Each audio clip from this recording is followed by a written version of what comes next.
पड़ी गोबर से सने हाथ लिम्पंत्या हाथ साफ नहीं किए पर गोपी चली गई। सुखदेव जी बोले अंजंतया कोई कोई गोपी तो श्रृंगार कर रही थी, काजल लगा रही थी, आंख में सुरमा डाल रही थी, आंख में सुरमा लगाना भूल गई। अब जल्दी में उंगली में जो आंख में लगाने के लिए सुरमा लगाया था वो होठों पे रगड़ गया।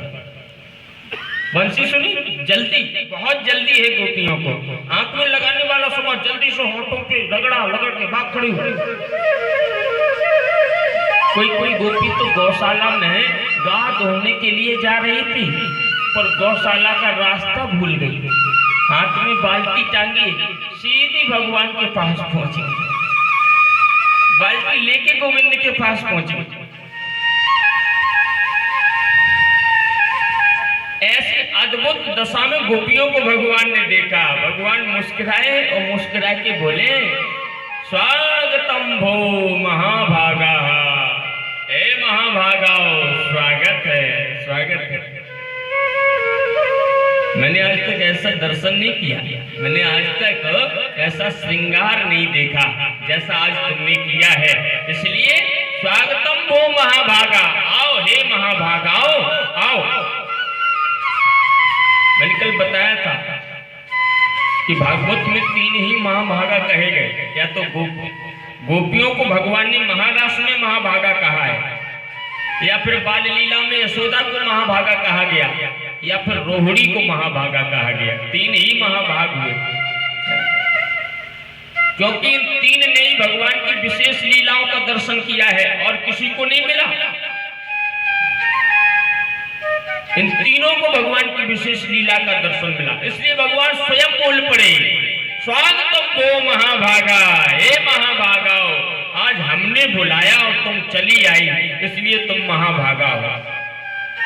भगवान बुलाए और तुम चले जाओ तो समझ लो इससे बड़ा अब तुम्हारा कोई सौभाग्य नहीं है। भगवान ने बुलाया है, ये कथा हो रही, भगवान बुला रहे, तो अब भी जो नहीं आ रहे तो तुम समझ लो। बोले गोविंद भगवान की। भगवान बोले हे महाभागा आओ स्वागत है। और थोड़ी देर में भगवान बोल पड़े। थोड़ी देर में क्या बोले प्रभु? प्रियम किम करिवाणि वह,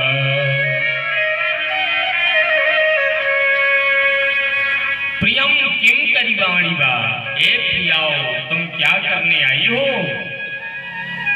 गोपियां बोली देखो तो अभी कह रहा था स्वागतम वो महाभागा, स्वागत है, आओ पधारो। और पूछ रहा प्रियम किम करिवाणि वह, अब क्या बताएं? भगवान बोले हमें लगता है तुम्हारे घर में झंझट हो गया, कोई लड़ाई वड़ाई हो गई, इसलिए तुम गुस्से में घर छोड़ के चली आई हो। गोपियां बोली नहीं नहीं ऐसा कुछ नहीं है। गोपियों ने सिर हिला दिया, नहीं नहीं ऐसा कुछ नहीं। भगवान बोले कारण तो जरूर होगा कोई ना कोई। रात्रि के समय, अर्धरात्रि के समय भारत की स्त्री रात्रि के समय घर में सबको छोड़ करके अकेली चलने, ये उसका कहां का धर्म है?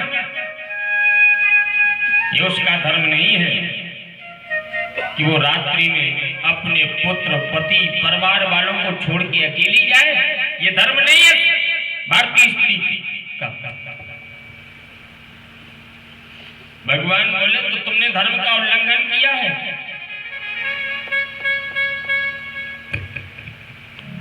तुम आज घर में रहते हुए धर्म को त्याग करके आई, धर्म छोड़ करके आई। तुम्हारा धर्म है रात्रि के समय में अगर तुम आई थी तो तुम्हें अपने पति या पुत्र के साथ आना चाहिए था, परिवार वालों के साथ आना चाहिए था। आज तुम अकेली क्यों आई?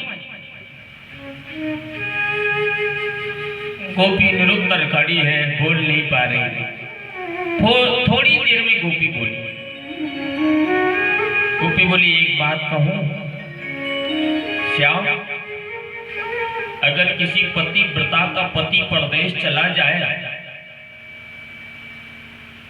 और अगर पति परदेश गया तो वो पति के फोटो को पूज रही है।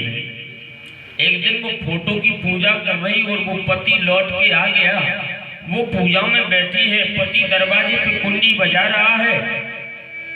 तो बोलो उस पत्नी को क्या करना चाहिए? दरवाजा खोलना चाहिए या पहले पूजा पूरी कर लेनी चाहिए? अरे भगवान बोले बड़ी पागल हो, इतना भी नहीं जानती तुम।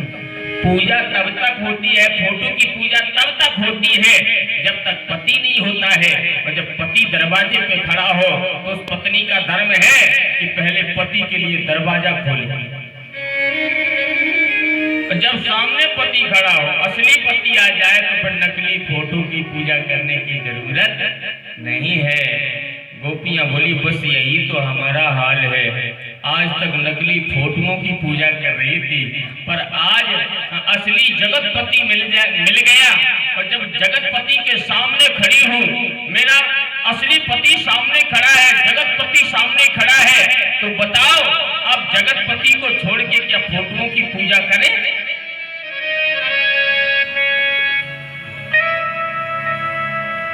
गोपियां बोली उत्तर दो घनश्याम, क्या करूं? तुम कहो तो मैं चली जाऊं। बोलो अब मैं फोटो की पूजा करूं या असली पति की पूजा करूं? असली पति सामने खड़ा है, अब पति को छोड़ के जाऊं तो फोटोओं की पूजा करूं। अरे संसार में ये फोटो है, फोटो यानी कितनी बार बिगड़ी, कितनी बार बनी है? जो फोटो आज बाप बन के आई है, हो सकता है यही फोटो कल बेटा बन के आ जाए। यहाँ पता नहीं है कौन कब के किस रूप में आ जाए है? तो ये फोटो तो बदलती रहती है। गोपियां बोली लेकिन बताओ अब असली फोटो का असली पति सामने खड़ा है, अब तुम ही बताओ फोटोओं की पूजा करें या असली पति की पूजा करें? भगवान मुस्कुराए, प्रभु निरुत्तर हो गए। प्रभु ने अपनी इच्छा से बुलाया आज गोपियों को, भगवान ने आज चित्त खींच के बुलाया है गोपियों को, लेकिन भगवान फिर भी परीक्षा ले रहे थे गोपियों की कि गोपियां, लेकिन गोपियों जितना कोई चतुर नहीं है। वही तो बात कभी कभी बड़ी अजीब लगती है। मैं कई बार सुन चुका हूँ कई लोगों से, लोग यही कह देते हैं उस समय भगवान की उम्र 7 वर्ष की थी और गोपियां तो बहुत छोटी थी, उनकी तो बहुत बाल थी, बिल्कुल तो ना समझ थी, ना समझ नहीं थी। गोपियों जैसा कोई समझदार नहीं था, इतनी समझदार थी गोपियां की गोपियों ने भगवान का बोलना बंद करा दिया, बोलना बंद करा दिया, भगवान निरुत्तर हो गया। प्रभु बोले कोई बात नहीं, आ गई हो तो तुम्हारा स्वागत तो पहले ही से हम कर रहे हैं, स्वागत है तुम्हारा, चलो आ गई तो अब यहाँ आनंद होगा। भगवान लीला करने जा रहे हैं, भगवान महारास लीला करने जा रहे हैं। प्रभु महारास लीला में 2 गोपियों के मध्य में एक रूप से खड़े होते हैं। महारास लीला में भगवान ने कई रूप धारण किए, जितनी गोपियां हैं सब जोड़े से खड़ी होती हैं और प्रत्येक जोड़े में भगवान एक रूप से खड़े होते हैं।